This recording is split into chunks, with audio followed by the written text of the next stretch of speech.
Welcome to Motivated to Lead podcast, helping you become a better leader. I'm your host, Mark Klingsheim. Hi, everyone. Thanks again for joining us for our podcast this week. My name is Mark Klingsheim with SEMA Partners. Each week, we interview leaders and they share lessons learned from their careers. Our goal is to help you become a better leader. This week, we're revisiting a conversation that we had early on in our podcast with Jeannine Sheehan. Jeannine is the Executive Vice President and Chief Administrative and HR Officer for InfuSystem. She has a background with working in large companies as well as VC-funded startups. She has some great things to share around career and managing your career as well as leadership. And looking forward to our conversation today with Jeannine. I guess first off, Jeannine, can you give us just a little bit of your background and your career, a little bit of your history?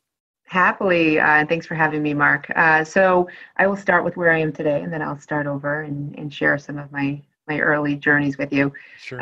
So I just started, actually I'm in week 4 at a medical device company called InfuSystem, and I am in the capacity of Chief Administrative Officer, and it's pretty cool because part of what we're talking about today is the journey and the career path and how people get to where they are.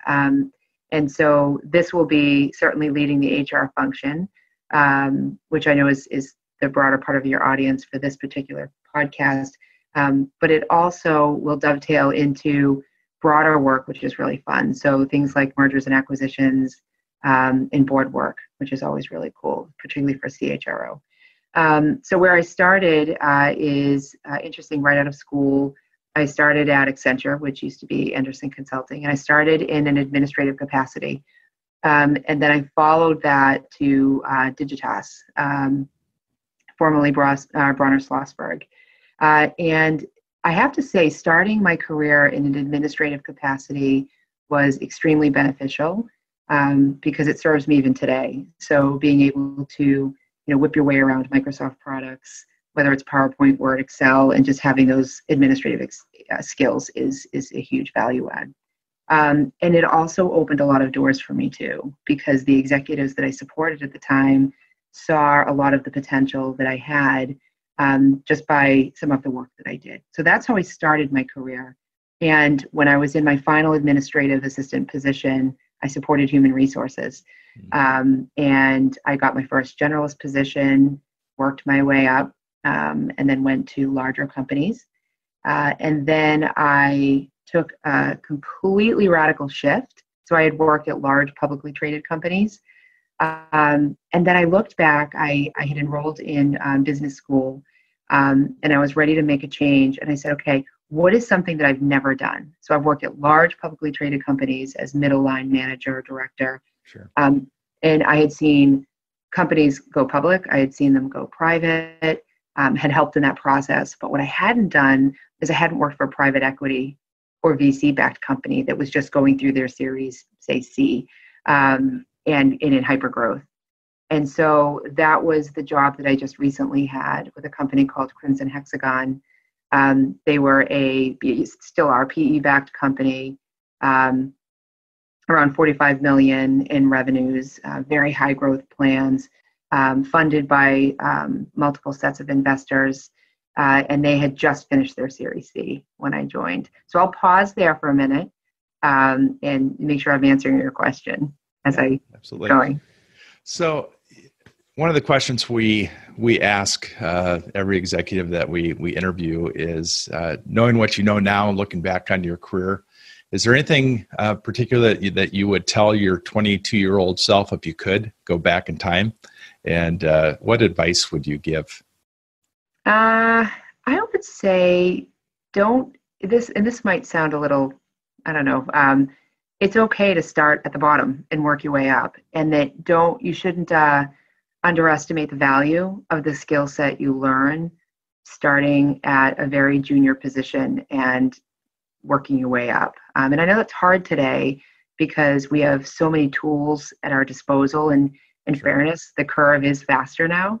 And with that goes expectations. But I think it's fair to say that there's a lot of power and value that comes in those tools that you learn in positions that are more junior than what you feel you may be ready for. So going back to you've had large company experience. Tell me a little bit as far as that transition to more of a startup VC funded type organization. What things would you tell somebody about that transition, and what advice would you give somebody in that move? So there's a lot there. I mean, the quick of it would be that when you come from a large company, public or private, there are processes in place, whether it's people, processes, systems, procurement, finance and accounting. Their processes are very much established, especially if it's a seasoned company. When you go to a smaller entrepreneurial company, particularly those that are in early stages, even late stage companies that are founding CEOs, they wouldn't have survived in their entrepreneurial stage if they did have a ton of process and a ton of political tape, as you will.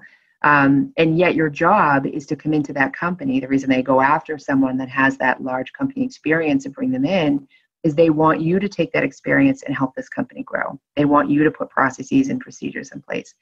And you have to be careful how you do it, because you don't want to break the culture. You don't want to kill that sort of entrepreneurial spirit and zest, but at the same time, you've got to put a code of conduct in. Or, drinking beer at your desk at 2:00 is just not a good idea when you are experiencing, say, volatility in the market or whatever. Sure. Business is in a downturn. So the balance of it is that you have to find a way to do that in a way that is efficient and doesn't take too long, but that's authentic and takes the culture with it versus kind of breaks it and tears it apart. Got it. Tell me about your thoughts around the HR role being a strategic partner. I think years ago, HR was considered something that wasn't really at the table, but today that's changed. Tell me a little bit about your thoughts and your experience around that. Yeah, so I have very strong opinions. Anyone that listens to this that knows me knows how I feel about that topic, so thank you for raising it. It's interesting. I was in HR. I just started in HR back when it was more that personnel function, highly transactional, very rarely seat at the table. The HR EVP would report into the CAO or CFO or the president.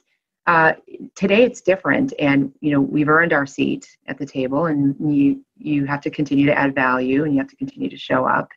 To me, what I see, and I think this is how I ended up in this role that I'm in now as CAO, is it's so much more than just owning the people function. It's making sure that the employees understand how the work that they do ties to business outcomes, and how does that happen. So it doesn't matter what their role is, it doesn't matter what their rank is in an organization, whether it's indirect or direct, everybody, the contribution that they make and the value that they create should somehow tie to how the business is performing or not performing.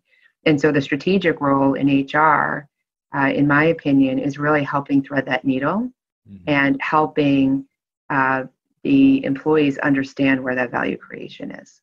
And then the other part of it, the more simple part of it, in concept at least, is when I'm at the table, I don't just talk about people topics. I'm asking questions on the P&L. I understand how to read a balance sheet. I'm asking questions in areas of the business that I don't really need to. And I feel that as a business partner, which everyone on this call will relate to, how am I going to do a good job supporting the sales organization or the market, the go-to-market strategy, or the product roadmap if I don't understand what it is they're doing? So part of it is really understanding the company and how it works, and it really sets you off for much greater success as a business partner too, because you get how the company works. So is that an education process? Some companies are further along in that thought process, and how do you influence that? That's a tough one because there are still a lot of organizations that look at the people function in sort of, and I don't really like to use the word old school, but they look at it in more of an archaic way. So to me, the most important thing is when a company decides to hire a CHRO, that's usually a good indication that they're ready. I would say the key is you've got to have a strong team. There's no longer any room for B or C players. You've got to have an A team. And the leaner your team, the higher they've got to be in terms of their competency. And you've got to have people that are curious. Because what will happen is if you've got that intellectual curiosity in your team, and you've got that competency, it becomes a little more organic so that you're not at the table saying, well, why wouldn't you want to invite me to more than just the ceremony? I want to go to the reception. So to me, that value and that transition that you just talked about, unfortunately, it can't be deliberate. It's got to just be in the organization seeing what you're doing. And then hopefully the invitation comes. And if it doesn't, then you're at the wrong party. Well, Jeannine, can you give us some of your thoughts around inclusion and some of the teachings and learnings that you've had at Cornell? And the lessons that I learned on that were at Cornell through Professor Lisa Nietzsche.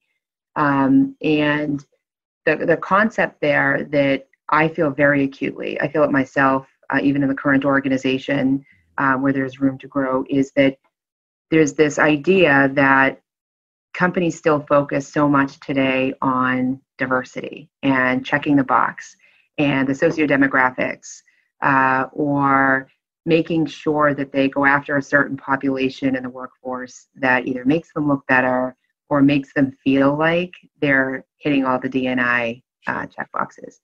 And so what I've learned both through my coursework, but also in my own experiences, is that the I is vastly missing still in many organizations. And it's nobody's fault necessarily. It's these biases that we all hold, where we hire people that look like us, that act like us, that behave like us, that talk like us, have the same type of profile that we have common interests. And the problem there is that if you go and hire people that have that, or you try to check a box and hire people that are different than that because you want to be a diverse company, then you don't pull through on the inclusion side. And so what that means is that the only way people can succeed is if they're not themselves. So I can only last in my department if I change who I am to be able to fit in with my boss, or I change my style of working so that my boss can appreciate the work that I'm doing. And that's that inclusion piece that I had mentioned the other day that I feel is still greatly lacking. And it doesn't matter how much D&I work you do, you can go hire a D&I consultant. If you don't focus on the I and on the inclusion and making sure that people can shine and thrive and that their brains light up just by being who they are, and all that front end work you've done is just wasted work. And then you end up losing people and they leave really upset because you've not been honest with them through the process. Well, Jeannine, one of the questions that has been poised for a number of years is around being a woman in business and the barriers that are there. Do you think the barriers are still there today? It's a great question, and it actually is a great dovetail from the diversity and inclusion questions. I do, and it's interesting. I remember about a year ago listening to a podcast, actually, on this very topic. And, I've read all the Sheryl Sandberg books. I've always been an avid believer in pushing through that ceiling. And there was a time when I thought, okay, well, we're perpetuating the problem by talking about it. But you know what? I don't think that's true. I've seen a lot in the last 6 months, in particular, at the companies I've been at, my prior company and this company that I'm at today, where I still see that happening. I still see, whether it's a board meeting, whether it's an executive meeting, I still see that either I observe it or at times I feel it myself, where I have to be a little more vocal than, say, my counterpart in expressing an opinion or being asked for my opinion. And so I would tell you that I think some companies do a better job on it, particularly if they focus on it. So, for example, there are companies that specifically go after, female board members because they have a highly male-dominated board. But if I go back to that inclusion piece, if they don't do a good enough job ensuring that that person that joins can succeed, then it doesn't work. So yes, I do think that there are still barriers. I still feel them, although I don't feel them as acutely as I think the generation before us probably did. Okay. Tell me a little bit as far as you're staying current in your role and continuing to learn and develop. Are there any books that you've read lately or in the past that you think would be great resources for people listening to the podcast? There are. So, but to answer the first question, I think it's an important one. When I went back for my executive master's, that's part of the reason why I did it, Mark, was because I felt like I was flat. I felt like I wasn't learning, a lot of on-the-job learning, but I was losing that intellectual curiosity for myself. So that's part of the reason why I went back to school. I would encourage people, especially emerging leaders, when it feels like you're at your busiest and it's the last time you'd want to go back to school or pick up a book or go to a seminar, join, HRLF or SHRM or another network, NARA. There's plenty of them. Mm-hmm. That's the time when you should do it. That's the time when you should stoke that curiosity. As far as books, there's one, I've read many of them. I don't have as many as you have in your bookshelf, Mark. But my favorite is Fierce by Susan Scott. And I think she started the company out of Portland. And it is now an instructor-led series. You can get certified on it as well. And it's all about coming up from behind yourself and making the conversation real.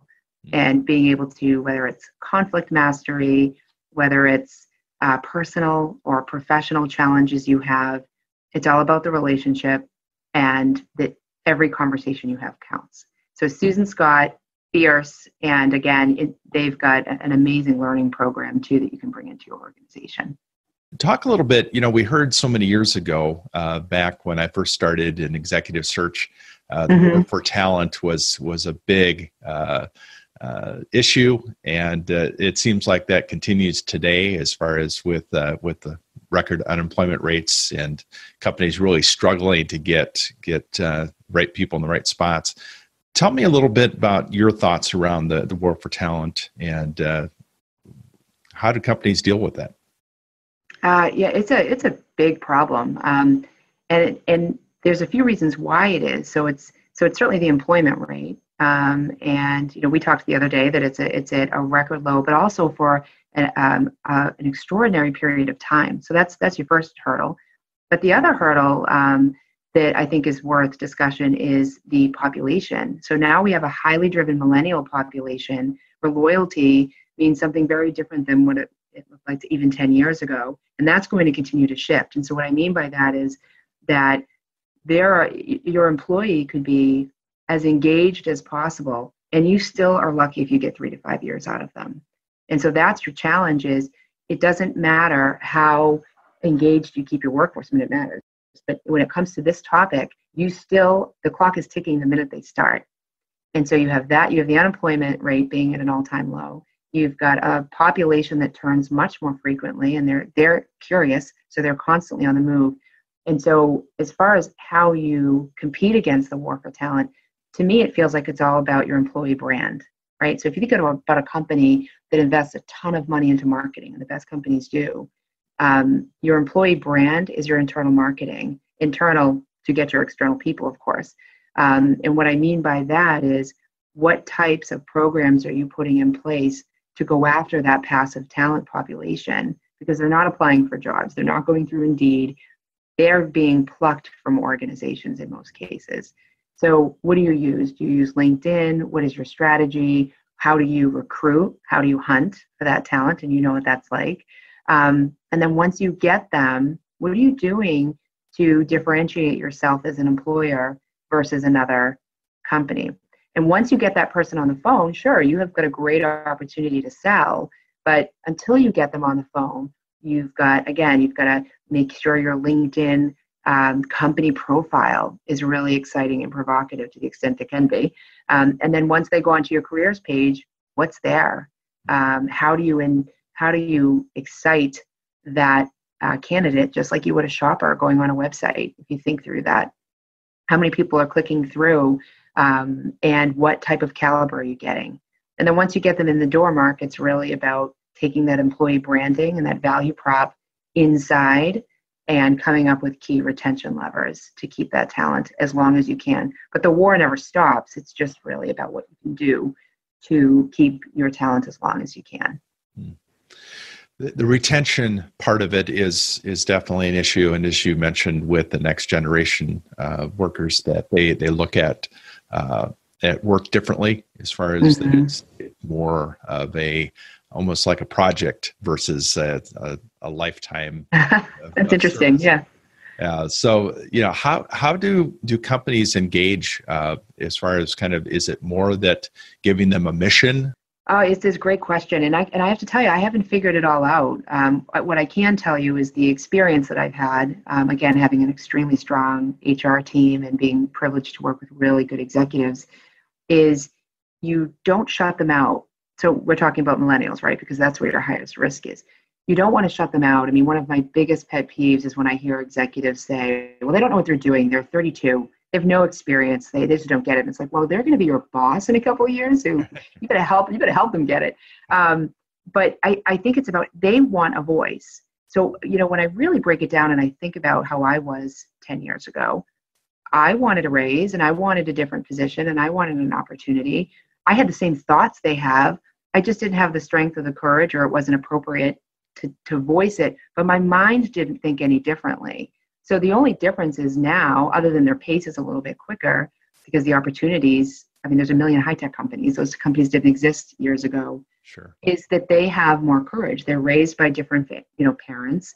They're raised in a culture that whether it's social media or any other platform, they're asked constantly for their opinion. And so they don't differentiate that in the workplace. So I think it's important to leverage that. The other point that I would make is don't go too far, meaning a lot of companies are also swinging the pendulum on the other side to say the aging population still adds a ton of value. And when you think about solving complex business issues, and you have a company that has the average tenure of 2 years and the average employee age of 26, and you can't figure out why you're not solving complex business issues, that could be part of your issue. And so what we tend to do is encourage companies to balance that and don't underestimate the value that someone that maybe on the other side of the spectrum could add in helping solve company issues. So the idea is to actually help bond and blend these different groups versus segment them out. And if you look at some companies today that aren't doing well, that's what they do. You've got all these gens looking at each other like the other doesn't know what's going on. And if you could get them to work better together, it would be a really good story. That's good. What mistakes do you think a lot of hiring managers make that could be avoided? And sometimes it's a matter of, whether it's the process that's involved, but things that you've noticed as far as in your years with different companies, what are some things that you've said could be taken care of if we put the right emphasis on the hiring process? Oh, so the hiring process, I would say, if we're talking about recruiting, the biggest issue that candidates face today, and the feedback that I've heard for years, is I sat in a room and I had 5 different people ask me the same question. Or the questions they asked were really archaic questions about, tell me about a time when you had a challenge doing X. Instead of, here's a business issue that we're facing at the company that you're considering. How would you handle it? So it's more relevant, it's more tangible, it gives both parties an ability to get to know the other person's context. So part of it is, and we rolled this out at Crimson Hexagon. I don't deserve any credit because I didn't develop it, but it was a process where we trained the interviewers, whether it was a panel, and each of them had training on how to interview, training how to not talk too much, training on how to listen, and also asking different questions so that the candidate was able to get the best experience. And then each of, say, the 4 or 5 people interviewing the candidate were able to figure out for themselves as a team, as they calibrated, did they have the right person? So that's the experience piece. The problem from a process perspective, the problem that I see hiring managers continue to make, again, goes back to the diversity and inclusion. They've got these unintentional biases, particularly managers that are very seasoned and tenured, And I've seen it a lot in sales organizations where they just hire people that are cut from the same cloth as they are. That can add a lot of value too. Hiring a known entity can be really good, right? But you lose out on this population that could help you deliver against your goals in a better way. And then the other part of it is you tend to really let the employee down if you've hired someone and they don't live up to your expectations, and maybe your expectations are unrealistic or bias-based.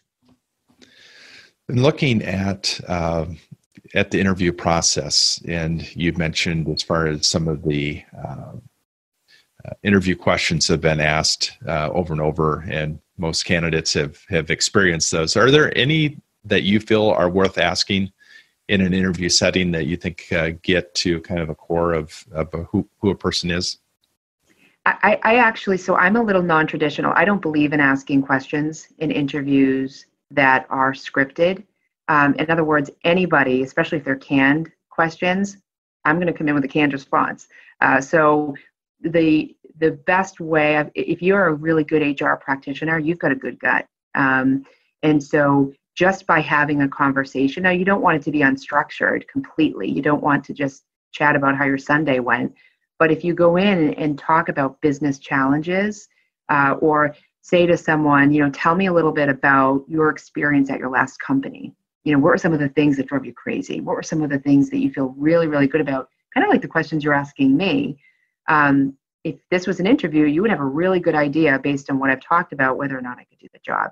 And yet none of them are specifically, how would you handle this exact situation? Or it doesn't feel canned, it's conversational. I find that is how I'm able to figure out whether someone's going to be a fit. I'm able to figure out whether they're authentic and whether or not they're just telling me what I want to hear. And because it's completely unscripted, a little structured, but unscripted, we're both very comfortable with each other because that person can be themselves. Mm-hmm. That person can just share who they are, what they're excited to do, and it goes a lot better. The worst thing you can do, and I see interviewers do it all the time, is do all the talking. I've also had that happen where the interviewer, I just recently interviewed, by the way, it was about 4 months ago, and it was a CHRO job, and this is important.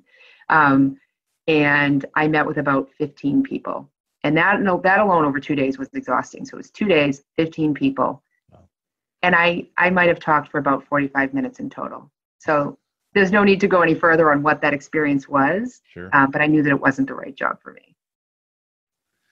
Yeah, and one of the things that one of the people that I've worked with for years always talks about with finalist candidates is that they always want to have them somewhere outside of the office, whether it's for a dinner or for mm-hmm. something to get people out of the setting, just because he said typically people do not let down their guard until they're outside of an interview setting, and he does that with all of his at least one meeting that's offsite.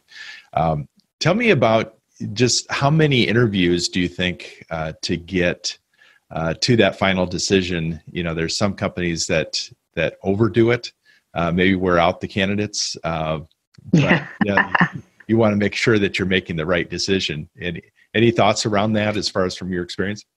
I'd say quickly, it depends, right? I think if, what you don't want to do is have one or two and put your candidate in front of a panel of 15 people, right? But on the flip side, it's like getting married after a couple of dates. It's really hard. So you want to be thorough enough. So I would say if you're going to have more of those interviews, then I agree with you. You change up the setting. You tell them not to wear a suit, especially if that's what your culture offers from a dress perspective. You welcome them in so that they understand that you're not bringing them back for the ringer. You're bringing them back so that you can both continue to learn more. So I would say if you set expectations, and they don't feel like you're using them just as you figure out other candidates, then you can have them come back 4 or 5 times. But then again, you really have to put rigor into your process. Make sure they're not ever asked the same question twice. And then it's okay to do multiple interviews, in my opinion. What advice would you give a new executive who is putting together his first executive team? Any thoughts around that? Some things to look for? Oh, change it up. I would say make it a room of people that are really different from one another. And I have that at the current company I just joined. It's so, in my last company too, it was just so refreshing. And people would challenge the CEO, straight talk with respect. I learned that at my last company, and it was just so refreshing. And we were all able to get so much more done because we were able to leave our egos at the door, literally. And I would give that advice to any CEO is make sure you've got A players, never settle, and make sure you bring people on that can politely push back to help you be a better CEO. That's good.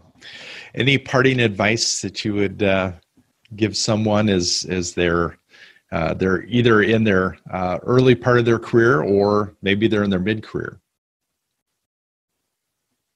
The advice I would give there is the learning piece that we just touched on. I can't express enough how much my brain has lit up over the last few years through my coursework, through being invited back to write and do the Ask the Expert series on the workforce analytics and executive comp, which forced me to write, and it forced me to do these videos where I had to record them 5 times because I kept saying go to networking events where you have to walk around with a name tag and you have to force yourself to meet someone that you've never met before. It is the most awkward moment ever, but you walk out feeling really good about yourself. And then finally, to your point earlier, read a book, do your podcasts, keep learning, because the fact that I'm doing this right now, my CEO is in the other room. I kicked him out. And he's so supportive. And any executive selfishly will love to see their leader doing things like this. And oh, by the way, it closes with your first question, which is your pathing and how you have a seat at the table beyond just HR. This is how you do it. Great. Well, thanks, Jeannine. I appreciate your thoughts, and this is really a lot of fun. Yeah, I had a lot of fun too. Thanks for having me. Thank you for listening to the Motivated to Lead podcast. Please subscribe on iTunes. You can also see a video version of this interview at motivatedtolead.com. This podcast is brought to you by SEMA Partners, helping you find your next great leader.